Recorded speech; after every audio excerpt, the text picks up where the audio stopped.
I joke that if you set the bar low enough, eventually you'll beat them. But walk us through sort of, I believe, what had been sort of 3 times of cutting that guidance. And then today it does really feel better than expectations. No, it's very true. I mean, and you make a good point about the bar being low enough, you're bound to jump over it pretty well. But with Walmart, what we've seen is that the consumer has really pivoted very quickly, all through the first quarter and into the second quarter. And, right now, what we're seeing is that in the last month or so, those gas prices that you were talking about in the earlier segment have started to come down. We're starting to see some stability in food inflation in certain categories, and that makes the consumer a little bit more optimistic. And so it is possible that the consumer really responded in the last couple of weeks, which helped bolster Walmart's earnings at the end of the quarter. Talk to us about challenges that might still exist. What does the supply chain look like? What does inventory look like from your perspective? Yeah, those are still challenges that Walmart is dealing with. And inventory has been a big keyword and a big hot topic for retail across the spectrum coming out of first quarter and into second quarter. Walmart said that they're managing through their inventory, that they're making some progress, but they still are overstocked in certain categories, especially things like home, electronics, apparel. They've made progress in getting rid of their seasonal stuff. But as we move into third quarter, there is still some risk of higher promotions and markdowns. It should be a little less than in second quarter, but it is something that will persist across the retail sector for at least a quarter to come. And what does that say about the state of the consumer? How much are those markdowns necessary to bring those consumers back into the stores and back buying online? Is there a sense that for the rest of the year, there is going to be more pressure on a broader set of consumers?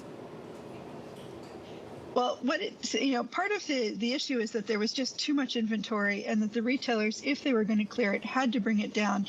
And because the consumer was struggling, they had to bring it down even further than they normally would. And so we saw this kind of race almost to the bottom in terms of promotions.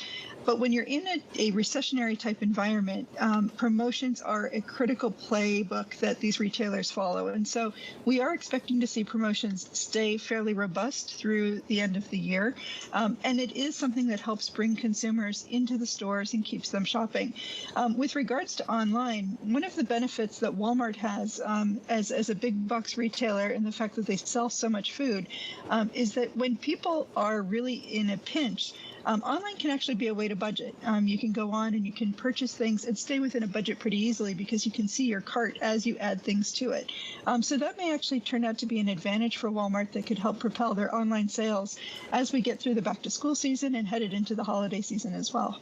How does this sort of generally set us up for the rest of the week? Kohl's, Ross, BJ Wholesale's, Tapestry, Estee Lauder, sort of another range of low end versus more higher end? What we've seen so far is that the lower end and middle lower end consumer are the ones who've been under the most pressure. Households that have, are in the middle or slightly higher end have been performing a little bit better. They're not really showing the signs of abating in terms of their spending.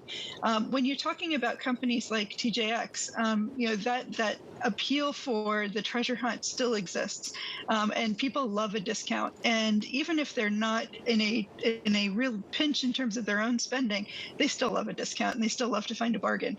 So when you're talking about those kinds of retailers, when we look out towards this quarter and into the next quarter, it is a type of environment in which they normally thrive.